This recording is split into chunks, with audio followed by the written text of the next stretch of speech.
Mamma mia, it's windy out there. Time to settle down with a tasty drop. Limited Release 34 is a European-style Pilsner brewed with German Pilsner malt, including Italian-grown barley, and a blend of German and Czech hops. In the modern Italian style, this beer is also lightly hopped, bringing yuzu, red berry, and subtle spice notes to complement the bready malt character and snappy bitterness. Bello.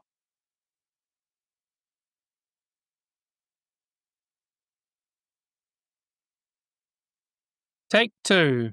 We're back, chatting about the place of film and architecture. After our last episode with Simon and Claire, we had heaps of feedback and some interest from a couple of architectural filmmakers from across the ditch. This episode, Veeral Patel, aka Mr. Veeral, and Nikolas Struger from Ravens at Odds join us to unpack how film can deepen our understanding and relationship to architecture. We thoroughly enjoyed this chat and the opportunity to dive a little bit deeper into a topic, especially with a different lens. Let's dive back in.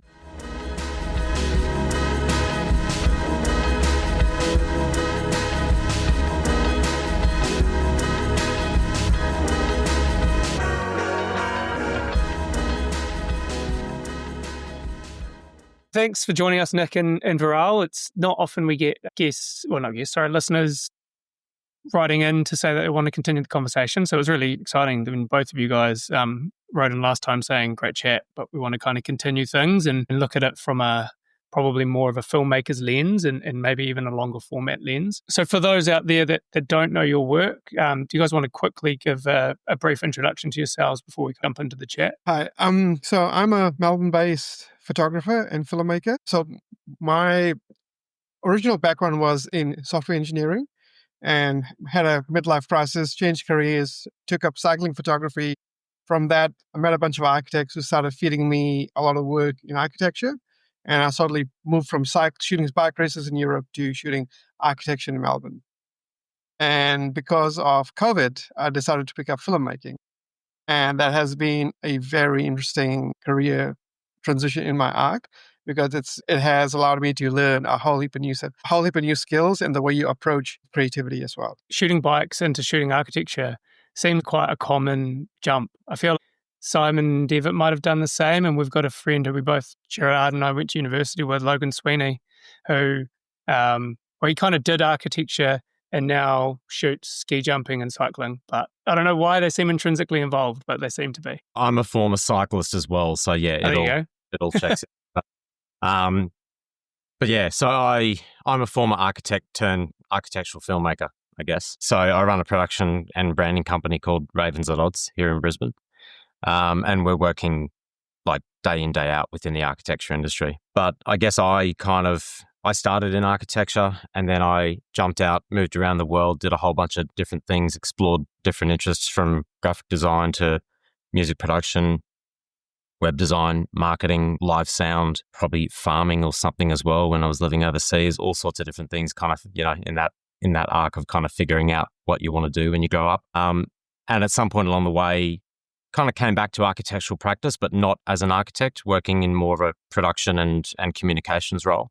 At some point, I had this idea that I wanted to make films about architecture, which I guess was a way to pull in a whole lot of interests and influences that I had personally, but to bring it back into the profession that I was passionate about and so heavily involved in throughout my life. And yeah, since 2020, have been making films full time about architecture. Awesome. How long were you practicing?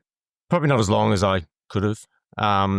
I practiced throughout my undergrad and masters, and then worked for about probably 4 or 5 years after that, before kind of taking off overseas. And then I came back to practice for about 5 years, but that was not as an architect at that point, as I was saying. But throughout that period, I've been working adjacent to architecture the whole time. So it's something I kind of love and understand. Yeah, that perspective would help a lot, wouldn't it? Mm. I wonder if a lot of it is some of what you do sort of in response to things that raised whilst you were practicing. Maybe things weren't being presented in a way that you thought they could or something. Yeah, definitely. I think I formed a whole lot of ideas whilst I was in practice, either as an architect or as whatever other role I had, particularly around communication and storytelling. And that was probably a realization that I came to quite recently, was that at the core, that's the thing that I'm quite interested in is telling stories, whether that's like a bigger kind of, more encompassing thing about architecture and the world and life, or whether it's I suppose a more commercial thing of just kind of helping a brand or a practice communicate their story or their ethos or something. But I've kind of looked back on my career across different fields and been able to see that that's the common thread, whether it's telling stories through graphic design or through text or websites or whatever. That's always that thread that's been there. So that, I guess it's a thing that interests me quite a lot. And it's a thing that's like so intimately entwined with filmmaking. Interesting reading both your guys' sort of bios. I did a bit of research, went all pro on this. But you both really highlight that, the narrative side in the work that you do. And it's interesting that you both have come to this not later in life. I'm not saying that you guys are old, but it wasn't like first stop career point of view. And you kind of both have come at it from different perspectives, but obviously with that narrative in focus. And Gerard, like what you were seeing was Nick's response to moving into film, reaction, I guess, to not issues, but maybe shortcomings within the industry. Do you feel that we as architects or the architectural community doesn't portray the narrative that well? Because I always find as a designer, while you're designing, you're generating a narrative in your head, right? What you're building needs it to be successful ultimately. But then there's almost a disconnect of what you imagine and maybe what you try and encourage your clients or in the way that they use the building to do. And then the general public's absorption of that or like their own use. Like, is that something that you are looking to bridge, that gap? Yeah, I think there's a lot of things to unpick there, because there's those narrative ideas probably across a whole series of domains within architecture. Definitely, I've seen things that we probably don't do well enough as a profession and could get better at, and that's one of the things that I'm kind of interested in doing whilst working with practices. But I think we quite often we don't communicate a whole range of different things in the right way to the right people.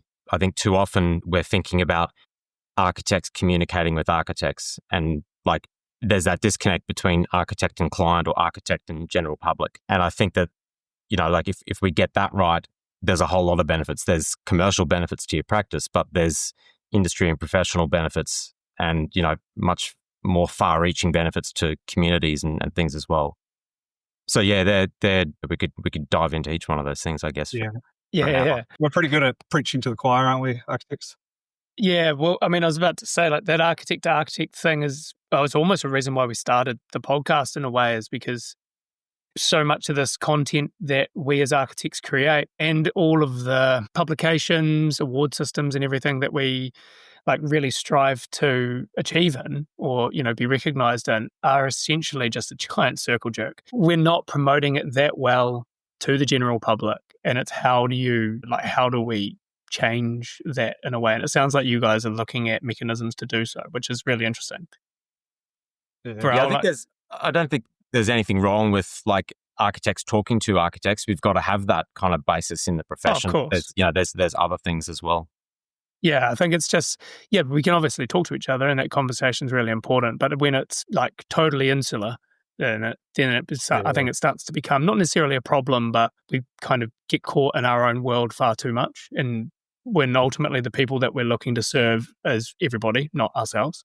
Yeah, lots of buzzwords. Yeah. Veeral, how do you sort of see longer form film sort of helping communicate this architectural void between architects and the world? Nick comes from an architectural background, so he can sort of understand both rounds really well. But I come from a creative perspective.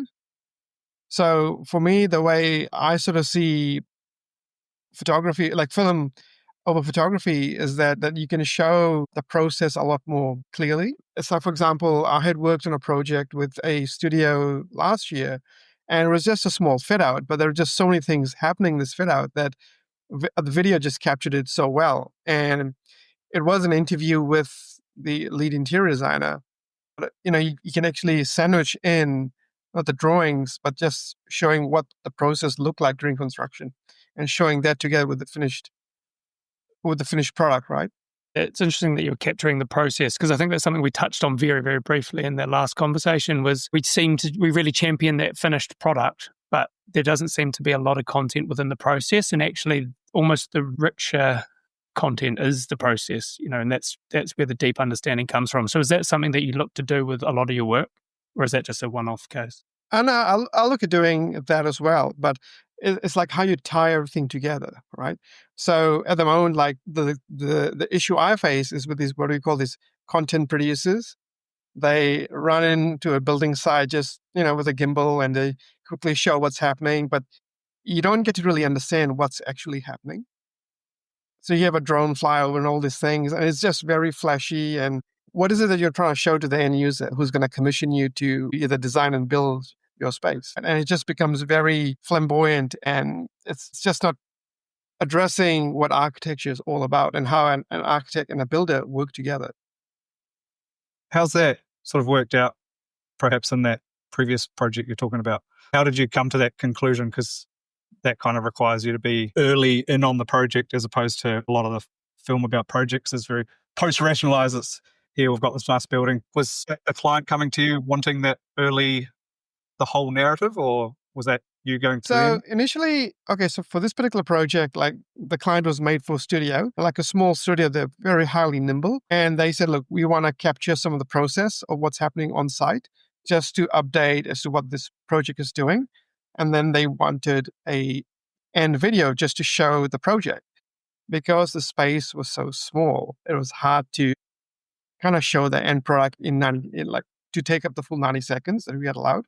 So that's why sandwiching in the process, drawings, an interview, and showing, you can do that really effectively in 90 seconds. And the thing is, if you're going to use it on Instagram, you can't show long form content, right? You got to either take them to your own website and host it and show that. But on Instagram, short form always wins. And the speed of it wins as well, like how you put everything together.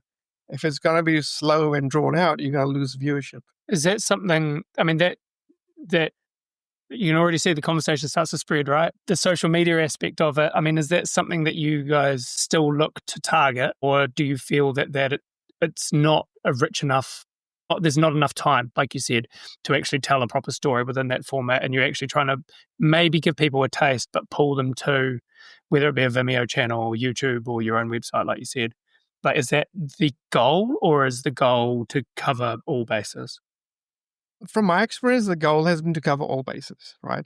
And definitely you can create a cut down of your video and share on Instagram just to gauge the interest and to show the interest and to show what's coming along the pipeline, and then take them to your website. But it's just like, how do you go from Instagram to your website, right? That's always a challenge because you can't click links on your Instagram app. Yeah. They're pretty disconnected, really, which we've found. And Nick, you probably know this from like the brand side of things. Mm-hmm. They're all completely two different entities, really, and you have to treat them as such. And that's why the film thing is, I guess, and why we're having this conversation, such a broad topic, because I think when we think of film, we probably think of clips, short, like 6 second, 90 second being probably long format in the social media aspect. And then nothing in between to maybe like a local project, 10 to 15 minute project overview, to almost nothing beyond that bar feature films, which often are not about a building and often more about an architect or an architect's body of work or something. Do you find that there is scope, and is that an interest in you guys to try and maybe fill those time voids between those sort of 3 key aspects, or do you think that that's enough that canvases it? I guess what I'm trying to lead to is, why is there not like a 20-minute, half-hour TV show series, not in the vein of Grand Designs, that focuses more on architecture? Because I imagine it would be good viewing. I think maybe architecture is such a niche thing in a way that there may not be viewership for that, and maybe that's why Grand Designs is popular, because it is kind of dramatized and it is targeting more of a broad audience. I think you could probably find an architectural film in lengths from 15 seconds all the way through to an hour and a half in 5-minute increments. There'd be something, across the whole span. But whether there's a lot, and it's true what you're saying, it's like there's the short form stuff, There's that medium kind of 5 to 10 minute stuff. And then there's like full length features, which is kind of a different thing again. I don't know. I mean, you could probably argue the same as for kind of any industry that engages with film as well. I think it's just to do with like how people are engaging with those different formats. I guess what I do as a filmmaker and what I do as a designer or content strategist, there's crossover, but they're two kind of different things as well. So with a filmmaking hat on, I'm thinking about story and narrative, and I'm thinking about how like the pacing of a film and how long it's going to be and how much we're trying to get in there. But from a kind of content strategy point of view, there's probably a few different things to consider there. For me, it's rarely about getting someone to watch the 15-second clip so that they can go to the website and watch the 10-minute clip, because most people don't do that. Most people are on social media scrolling. They want the quick dopamine hit, and that's fine. And I'm totally happy to engage with that. Like, I love doing 15, 20, 25-second cutdowns. Like, I love editing in vertical as well. Like, I don't see it as an assault on my artistic process or anything like that. It's just another format. It's another way to tell a story. It's going to have a slightly different lens. It's going to have a different purpose, but they're all purposeful. They all serve a purpose. From a kind of content or marketing point of view, I guess it's like what we're doing on social media quite often is building social proof and trust and brand recognition for practices and companies. That can kind of sit separately to somebody watching a longer film. Like, not everyone's going to click off and go and see the longer one, but maybe there's a client who's quite interested in your work, someone that's, considering commissioning you, and they're going to move from your Instagram to your website and start doing a deeper dive. And that's when they'll uncover the longer things. And that's when they can take the time and understand who the architect is, what the building's about, what the process is like a little bit deeper. I don't feel like the content needs to kind of bridge every gap and get every viewer to watch every length. But I think the longer format stuff is certainly interesting. Again, it's probably a different target audience though. Not every single person that's scrolling on Instagram is going to want to watch a hour and a half long film about architecture. You touched on enjoying making the short stuff, but do you have a preference for length that you work with? Like, do you feel like there's a sweet spot for being able to really capture the essence of a project? Or you've already alluded to, you can kind of cover the basis in a myriad of ways. Yeah, I think it depends what the story is, what you're trying to actually document or convey. If it's a snippet of a project, 15 seconds can deal with, one aspect of the space perhaps, or even just a very quick overview. If it's more of like a brand story, something that's more involved, or like a really big project that had a whole series of moving parts and different parties, and then probably a longer format thing with interviews probably works better. But I think it really comes down to what you're trying to do with the content, who you're talking to, and then what the idea of like that particular story is really. So I don't think there's necessarily a sweet spot. There's lots of kind of best practice standards that we always draw on when we're going into these productions with clients, and we always advise them what we think works best and what's going to suit their project or their idea, whatever it is best. But I think it changes from production to production. Are you guys going in, commissioned by a client, architect, whoever? Are you guys making storyboarding, planning this thing quite thoroughly? As kind of continuing on from that conversation, the last conversation where a lot of the moments were captured at the time, or like something caught somebody's eye and they captured it in that moment. Is that something that you guys do more of, or are you more focusing on this is the building that we're going to capture, this is the narrative, or this is the story we're trying to tell, and creating a bit more of a framework to be able to deliver that? So, I would say for me, I'm thoroughly prepared for that. So that's just part of the process. When I talk to a client who wants to commission me, like, I try and scope out what the project, what they're trying to achieve, and from that, I will suggest an idea of what the video film should be based around. And then to get their buy-in, like storyboarding and creating what we call a treatment document, where you outline, what the visual imagery will look like, where are your references coming from, what is the editing style, what is the color grade style, what is the sound design going to be, what is the music reference going to be. Like, when you encapsulate all this in a document, you got to give your client some confidence in you that you'll be delivering an agreed upon vision, right? And like from that storyboard, you can then dissect, okay, if it's going to be a multi-day shoot, then how do you schedule out your shoot days as well? And, what time of the day you're going to shoot what part of the building. So How do you go about like, developing that sort of initial story for your storyboard? Can you, a few tips, a little window into a world? like for me, I do a lot of site visits. Right. And So talk to the architect, like what they're trying to convey, or I don't know. I just sure. think, So I can just talk about some of my previous projects, right? So yeah, the last big project I shot was called International. It was designed by Car, and I was commissioned by two developers, Landrum and Veeral.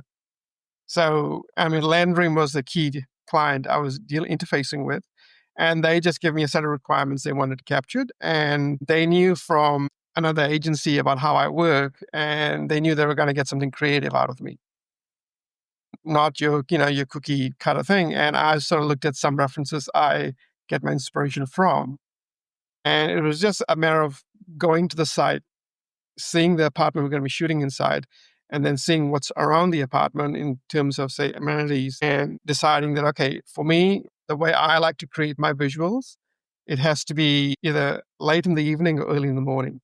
I don't do a lot of midday shots because I just want the quality of light that needs to be really manageable. Like, I don't like a lot of bright light in my work because it just when it comes to, say, editing I want to have enough data in my footage for the images to look beautiful. Yeah. Golden hour. Yeah, golden hour, early morning, midday. And then, like for that particular project, I had a gaffer who's a lighting guy who will come, and we had to scrim out all the windows in the first thing in the morning. And for that, he needs information from me, what shot we're doing and how is it going to be looking like. So I'm already dialed in before going in that for this particular shot, I need this light to be here. You need to black out these windows for me and do all that. So I know what the shot will look like. So there's just a lot of envisioning. Like, I have to envision in my head what the shot is going to look like. And, when you have, say, 25 shots to capture in a day, and you've got a whole team waiting on you, you need to be fairly dialed in, very dialed in. Yeah, It's a lot more involved than I I feel like expected. it's way more extreme than just a photography project if you're coming in with a narrative and a shot list. It is, right? But the thing is, it's at the end of the day, it's your brain and your project, and who you engage matters, right? And for me, I'm not someone who's going to go, oh, hairy fairy, says whatever comes, I'll shoot, because it's just uncomfortable. And you look like into some edit. Yeah, because then there's nothing cohesive. So, like for that project, I had like a full post-production team working with me as well. So I had a colorist, a sound designer, and a composer. So, they need some pre-warning as to what I'm achieving, and they need information as well. So having everything dialed in, it makes their life easier as well. It's interesting, and this is very much a film thing, I think. Filmmakers very much have maybe it's all visual art, to be fair. Everyone has a style. And I kind of see, the way that you're already speaking, Veeral, is like you have a very distinct style. And I've seen your work, and you do have a very distinct style. And I assume people that come to you for your style. Is there any instances where the building or the architecture doesn't feel like it would suit your style? Because I always feel like there could be sometimes a disconnect there, I mean, look, sometimes things are not ready in a building too. Right? Yeah. You got to work around it. Yeah. And there are times where, like for this particular project, I had to come back because the fireplace wasn't ready when we were shooting. And I needed in the lobby area the fire to be glowing because that was all part of the story as well. Yeah, interesting. So I had to come back at a separate day without my crew and just, eyeball that image in. And then hopefully in post they can fix it. Yeah. Nick, do you work with a similarly scaled team? Like, that kind of blows my mind that, and it makes sense. It's a big production and the stuff that you guys, particularly when, and I assume, Veeral, what you're talking to is a longer format piece. You're not going to have that size team for 90 seconds, are you? 90 seconds. Really? I always do 90 seconds. Yeah. Shit. Yeah. Bloody hell. Yeah. I mean, it's just, it works, right? Yeah. And the thing was, like, I only had 2 days to shoot everything in. And if I had more time, then sure, I'd love to do something a bit longer. But it's about what do you call the attention span? That's your golden. That's your golden time stamp. 90 seconds. 90 seconds. That's all I work towards.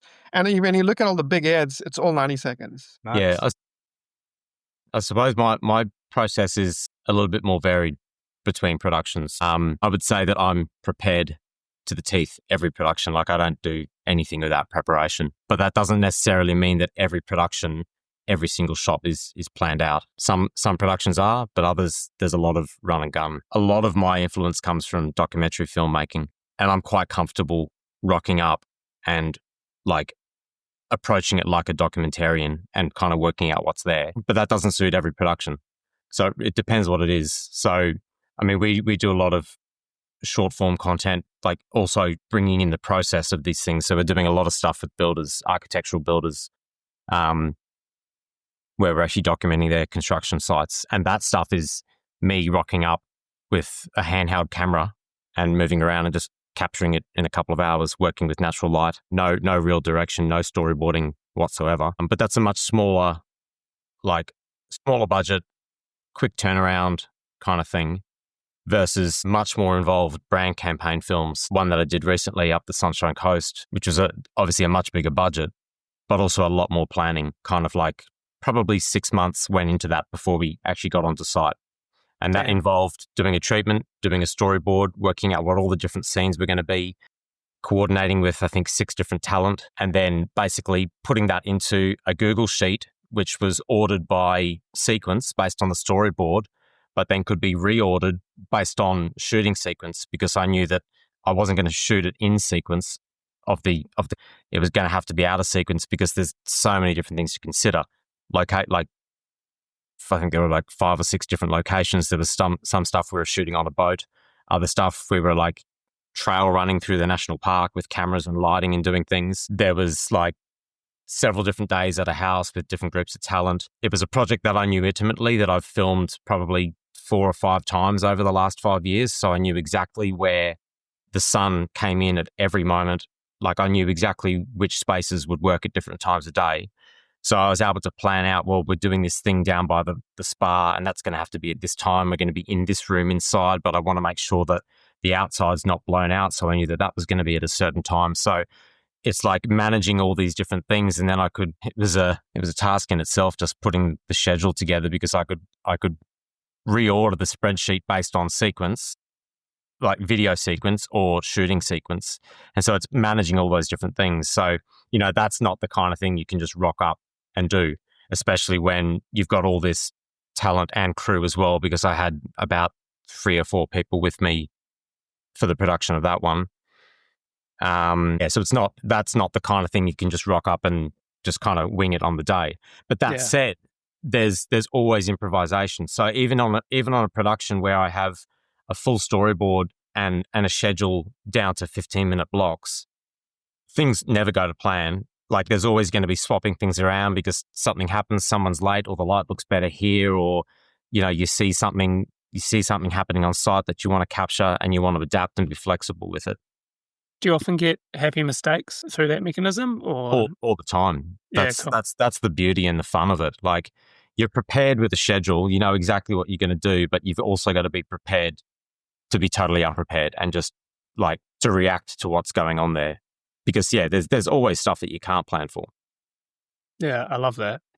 So these things sound monumental. Just trying to think like how many architecture firms are in a position to sort of commission something like that. Or is it more developers and clients that are driving this? I mean, maybe we're just a bit small time, but No. Look, I think like there's some really big budget stuff that like sure it's a lot more expensive than a photography production. But that's not to say that every architectural practice should invest 20, 30, 40 grand in a video. Like quite often I would talk people out of doing that because it may not actually be necessary for what they're trying to achieve. It comes down to the practice that you're working with, what the intention of the video campaign is. Quite often it's maybe other brands or organizations, maybe developers as well, that are putting a bit more money into it. But But I've also had architectural practices, even small ones. I decide that it is worth spending the money on something because it's a particularly important project, something that they've put a lot of time into, and they want it done well, or they want it done in a way that's not just the kind of cookie cutter thing that most content producers would turn up and do. So, Yeah. they want the nuance of the project captured. They want the feeling of the project captured, the experience of the project. Yeah. And that sometimes does take a bit more time. Maybe it's in New Zealand, but I feel like a lot of, myself included, we probably undervalue the strength of marketing and the buying power of actually investing in good photos. I mean, film, I think, clearly works a lot more effectively at spreading a message than photographs. Both are important. They both do different things. In New Zealand, I'd say that we don't, from an architectural profession point of view, like we don't embrace film enough, I Yeah. would say. Like I can't think of many architectural practices of any scale, really, that regularly have films produced to their work at all. Whereas I feel like a YouTube channel. yeah, internationally, you do. There you go. Gerard Dombrowski, number one. Whereas internationally, I feel like it's a little bit more prevalent.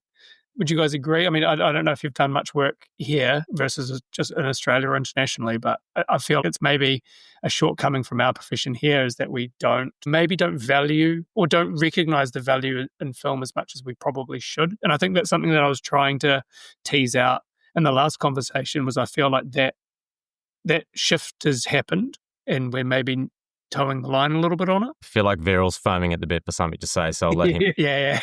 Sorry, man. so I'll hear this. Back in 2018, I came to Auckland and I actually caught up with Andrew Mitchell from Patterson Associates. And they were talking about, I wanted to come and shoot, because they do really beautiful work, and I really wanted to come and shoot one of their projects. And we started talking about video work.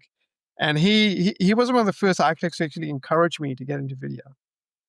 Oh, there you go. So the thing is, Did he shoot any? Did he get you to shoot any video though? No, There you go. In a world where design speaks louder than words, what story does your space tell?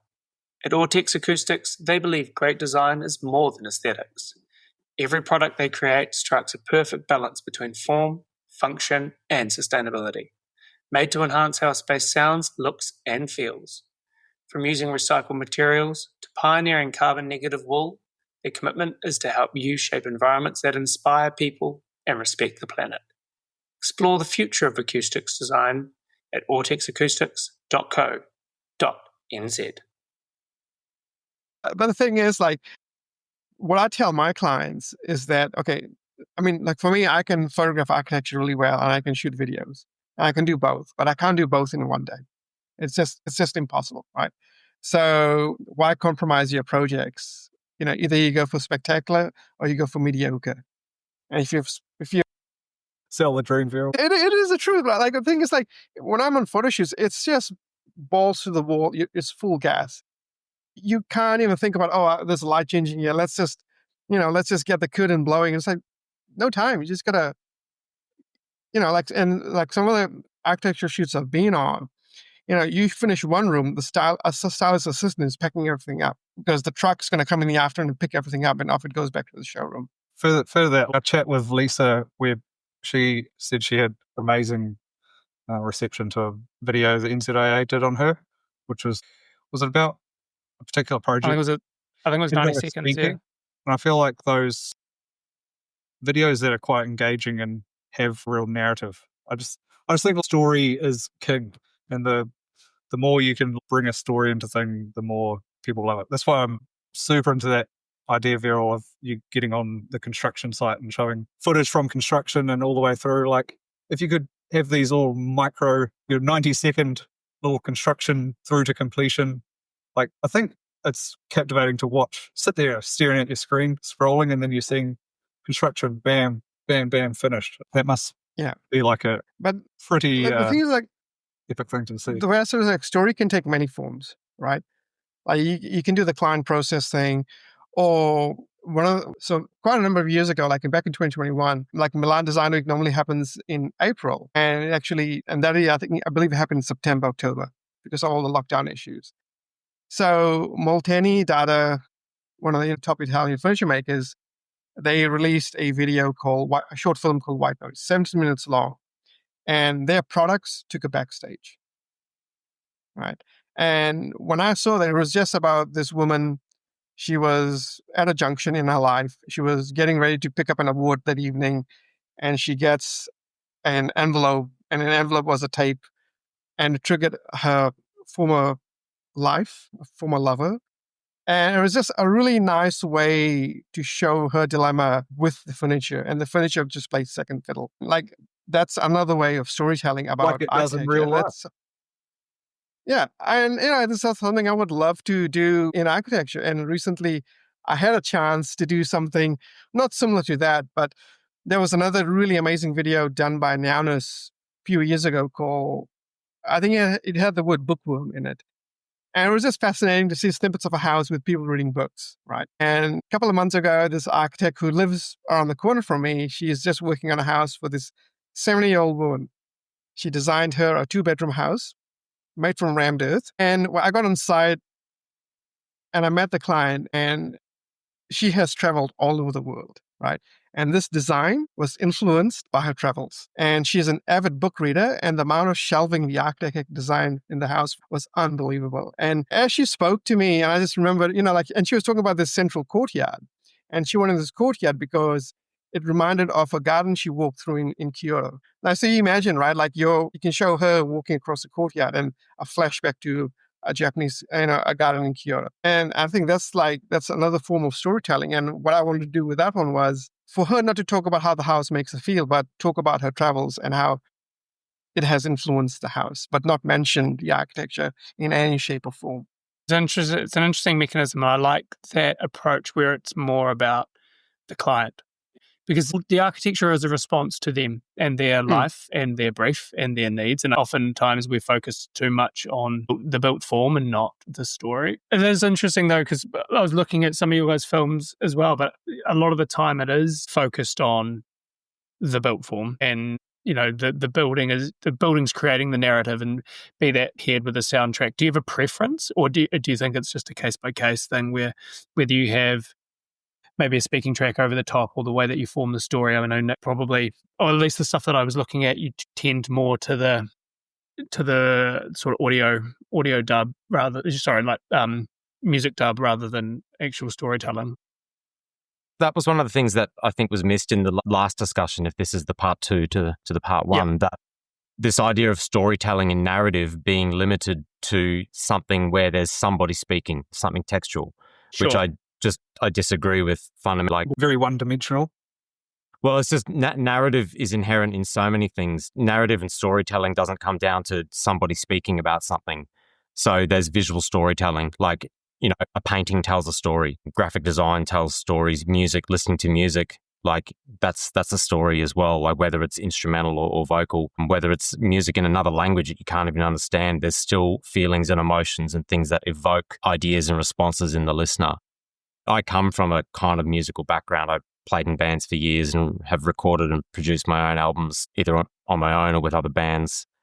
So music and sound design is a very big thing for me. I actually wrote my master's thesis on architecture and music, or architecture and sound. That's a whole nother thing. I can get into that another time. But yeah, like, music and sound is always a big thing. But I think it comes down to the production. So I did the film about a year ago with some friends, Red Hill House and Studio for Susanna and Nikolas Architects. And Nick and I had a band years ago when we were at uni together. But in that particular film, he's actually playing guitar. It starts off as off-screen music, and then it becomes on-screen in a certain scene, which is a classic kind of narrative filmic trick. There's a scene where he puts on a record and it's one of his friends' records that are playing, and that becomes the overlay music in the scene as well. And then, there's other productions where we don't use music at all because we actually just want to focus on the natural sound or the ambient sound that's going on there. Yeah, but I think narrative and storytelling can happen in so many different ways. There's a lot of films that we do that there are people talking about a process or an idea, and there's other stuff where it is just kind of visual, where the building itself kind of becomes a character, or the people using the building become the characters that effectively tell the story about what this place feels like, what the day-to-day feels like in a building. So there's lots of different ways that you can tell stories and lots of different ways to create narrative. Are you guys driving that decision, or is that more client driven? Or like, let's put the architect in the shoes of the client here in terms of getting you guys to make the film. Are they the ones? Something that I kind of want to dive into. Are we the ones that are driving that narrative decision, whether that be the focus on the building, the focus on the process, the focus on the client, what have you, and then how much say are we having in what's being produced versus the reins being kind of handed over to you guys? I think it's one of these things that vary from production to production. I work with a lot of clients, a lot of them repeat clients that we've worked with over the years who will come to me and just say, you tell us what we think we need, Do your thing. Yeah, kind of. Nice. And sometimes there's clients that say, well, we want you to do your thing, but we're thinking it's going to be this. We want to do some interviews and sit down and talk with the client. Or sometimes, you're working on productions where they're absolutely certain that they want a particular thing. So it varies from production to production, from client to client. What I always try to do, though, I guess, is give them some consultation and suggest what I think is going to work best for their needs as well. Because a lot of people see these kind of, let's call them medium format styles, where it's like a faux documentary where there's people sitting down talking about the project, whether that's architect, client, consultants, that kind of 5 to 10 minute format. And everyone sees that and it's very popular and everyone kind of wants to do that. And I quite often get a lot of clients coming saying, oh, we want a film that looks like one of these ones. And that's great. Like they're beautiful, but they're not always the best thing for that particular project or for that client or for what their intentions are, That's amazing if you've got a platform of millions of viewers that are going to sit down and watch it and are going to be dedicated to watching it. But that may not always be the case.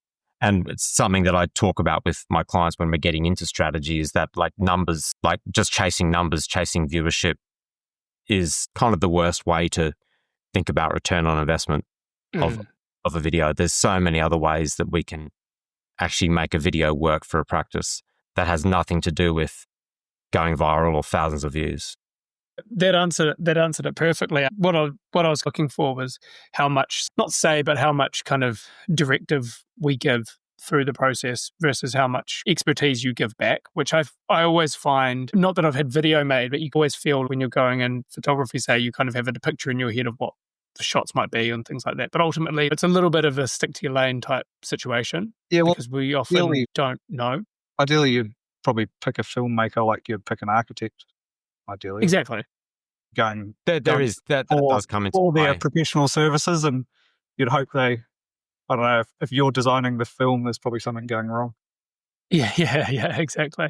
Yeah. We can come in with our vision, just the same as you as an architect could come in with your vision. But if you're not collaborating and working with your client, you might get a great sculpture that fulfills your own ideas, but it may not be the thing that fulfills their needs. And so I think it is a conversation and a collaboration.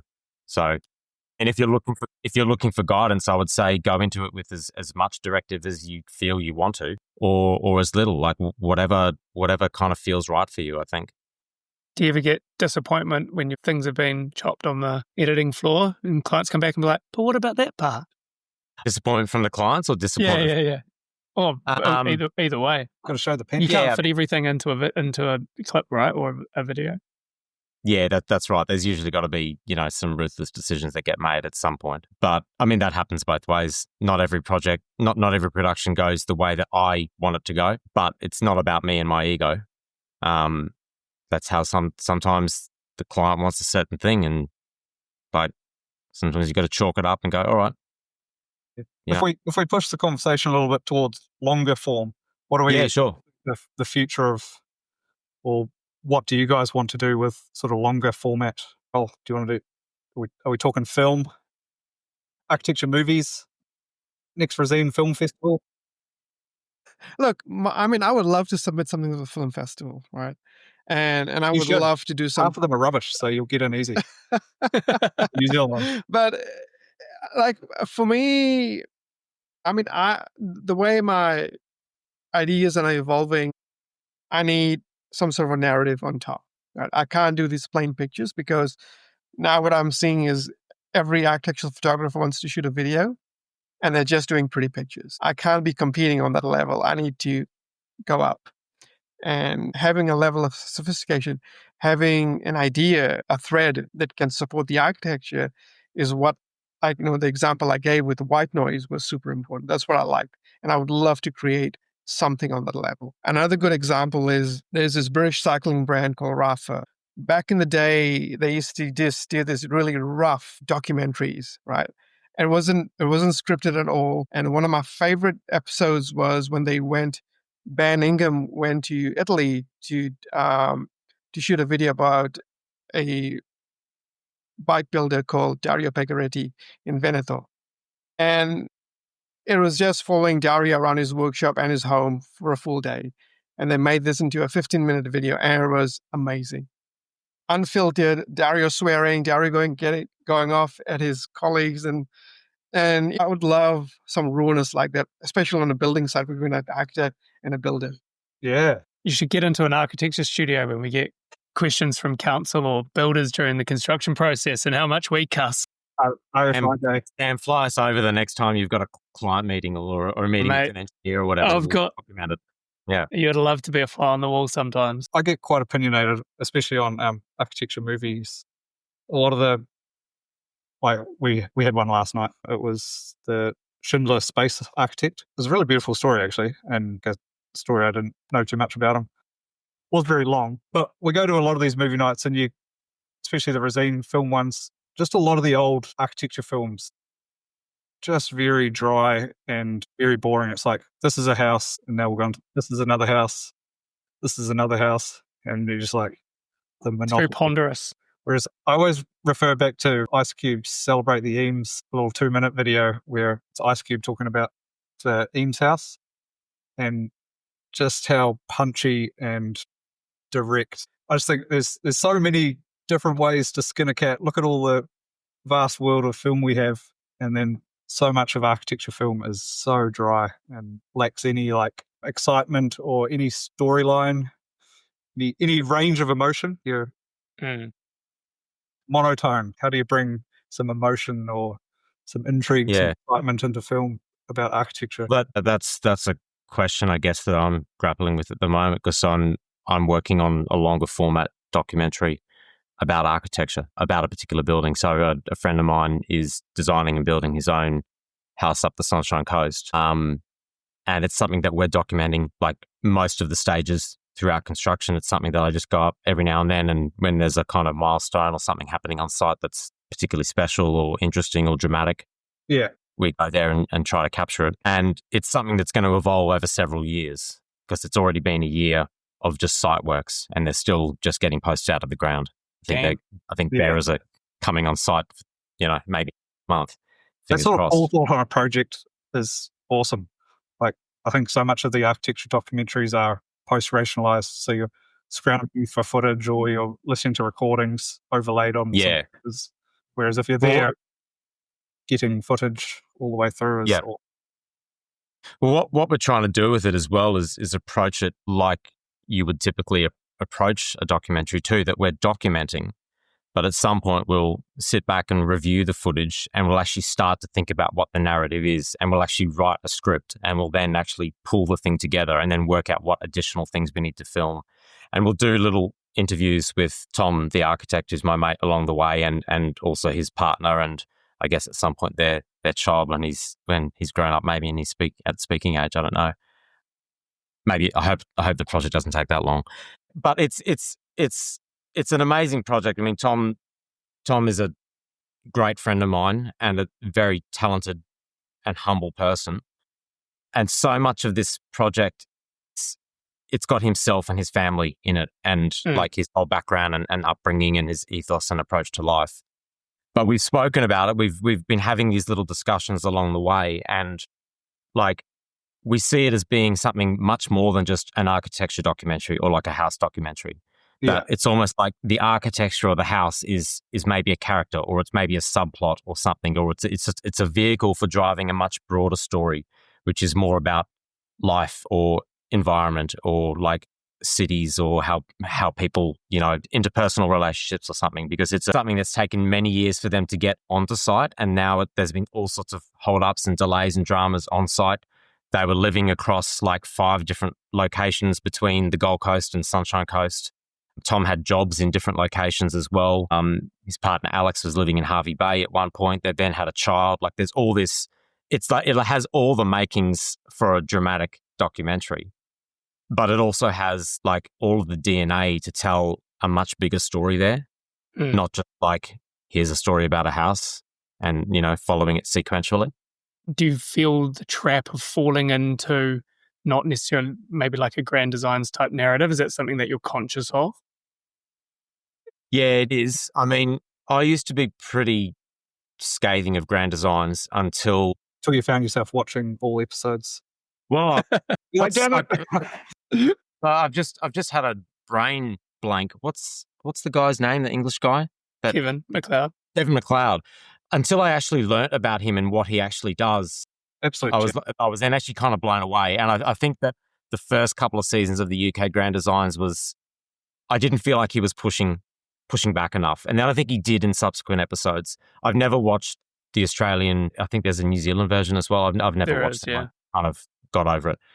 I don't think.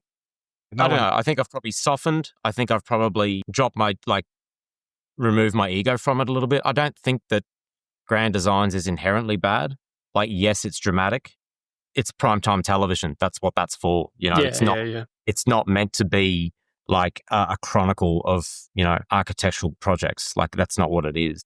But that's what I kind of like about what you were saying about it being the architecture being it's an architectural documentary, but the architecture is the backdrop, And I almost feel that film Morris and I don't know if either of you guys have seen it, but incredibly beautiful film. Although it's about them and their practice and architecture, ultimately it's a love film. It's a film about love, and it's incredibly poignant and incredibly emotional. And I think one of the good architecture films with like an emotional, like as an architect, like the grief you feel at the end is like palpable. And I feel like as a layperson watching that, you'd be able to sense the love and devotion that they had for each other and their work, and their work being architecture. And I feel like that's the type of long format architectural film that isn't about a building, even though it is. It's about something far greater, and that's successful, really successful. Yeah, it had like a really good 3/4 slump, or a classic movie where something happens and it's like, oh no, buildings, earthquake. And then it's like fight for buildings post earthquake. Some get demolished, some save, and then yay, town hall fixed. I haven't seen it, so I'm going to have to definitely follow up because it sounds amazing. It is. Absolutely. Yeah. Like this is kind of what I'm getting at with the idea of this documentary. And it's not necessarily something you could do in like a 90-second or even a 3 or 4 minute film. But I guess that is kind of where my head is moving, is it's like, what else is there just beyond documenting the building?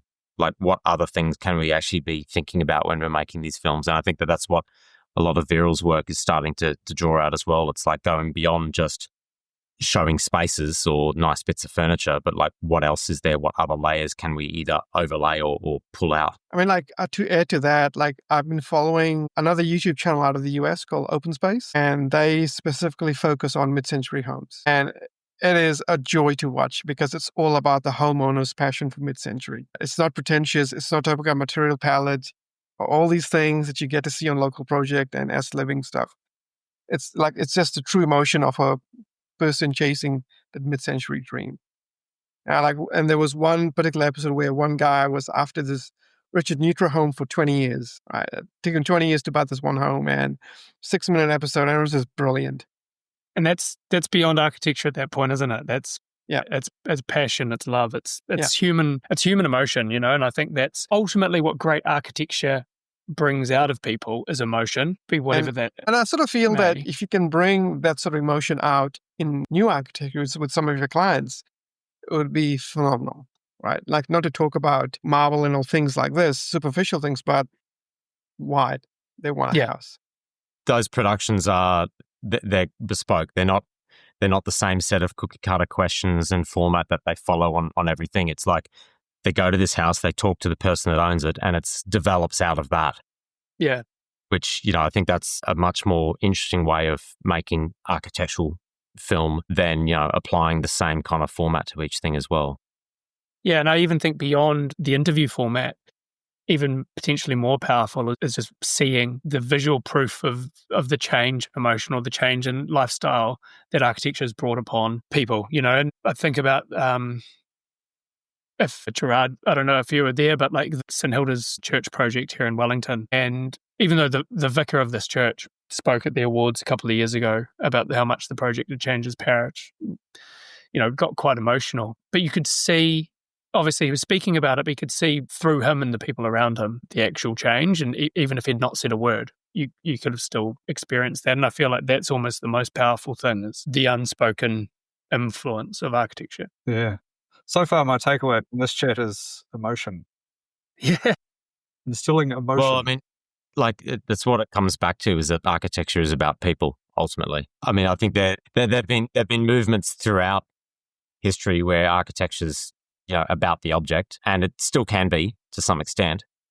But I mean, ultimately, I think it comes back to people, and I think that's where the interesting stories are, for sure. Cool.